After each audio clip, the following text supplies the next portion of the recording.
right, so if you missed last night's episode, you missed quite the show. It was full of vulnerable moments between Katie and her contestants. Yeah, apparently last night's episode was kind of a downer, too, from what producer Carlos said. So let's go into it. Katie's group date actually was a therapy session, and she invited former Bachelor Nick Viall to help her navigate through difficult conversations with all of the men. So here we go. It's Nick, for those of you who don't know.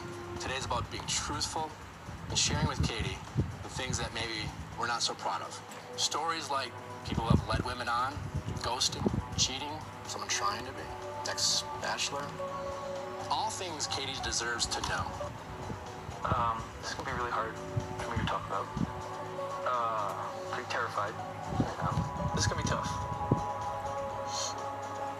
It's just not a story where I'm the good guy.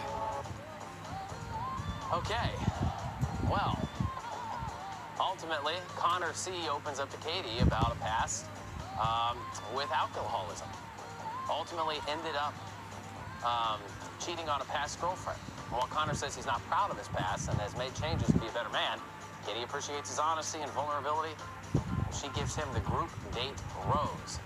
There you go. That kind of seems kind of mean.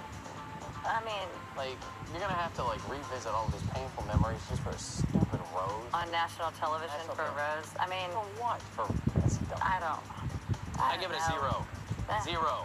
I give it a 2. Normally, I give it an 11.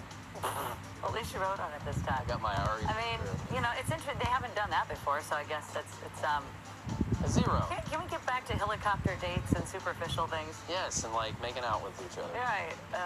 Come on. All right, so Katie then takes the floor. She shares her own vulnerabilities and shares with the group that she had been involved in a situation where she was a victim of non-consensual sex and spent years recovering from a traumatic relationship. So, yikes. Again, very serious. Very so tough. let's talk about the one-on-one date. Okay. Which that went to Michael A. And what did Michael A conclude? Well, we don't have a lot. It's a different one. So we don't have a lot of footage. Is he once Bozo the Clown or something? Katie and Michael spent the day racing dune buggies. For dinner, Michael opens up to Katie about his past marriage and reveals that his wife died of breast cancer 2 years ago, which left him a single dad. But ultimately, his vulnerability earned him another rose. Katie added that she knows that there is weight with every rose she gives because she is also giving that rose, if she's giving it to him, to his son as well. This is such heavy-duty stuff. It's heavy. Because, I mean, you're forcing people to open up very painful memories. To somebody they just met. It's like, how much do you like me? Expose your most painful moments. I mean, I would like to go on a 0. buggy ride, so I'll give it a 6. I give it a 0. Whatever. All right, what's this other, is there another depressing one? While many of the men were vulnerable this week, the men also kept each other accountable for when they were not being a good man for Katie, of course. Take a look at how they handled last night's rose ceremony. This isn't something that we want to do right now because of what you've gone through. But we feel as a unit, it's our job to protect your heart. And we come together in solidarity that we think that, unfortunately, what Carl said wasn't the truth. And that's, as a unit, we really feel that's what you need to hear.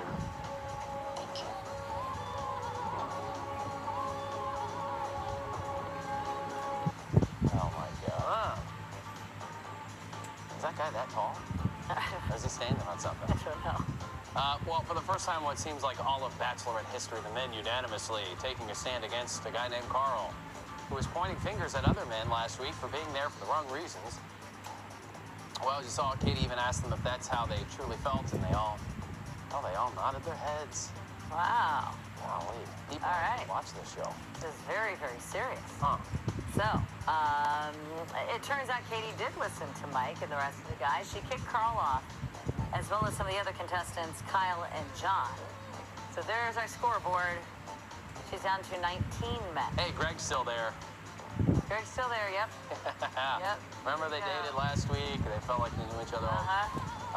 Okay, so the drama doesn't stop here. Last night seemed very dramatic. Like, well, this next one looks more fun. Okay, so I guess, let's see, they're doing this stuff, doing buggies again. I don't know what they're doing. But next Monday you can watch on ABC, and then join us every Tuesday morning for Rate the Date, where right, Jen knows a lot more than I do. Well, I didn't watch it last night either because it's a little late for us. Yes.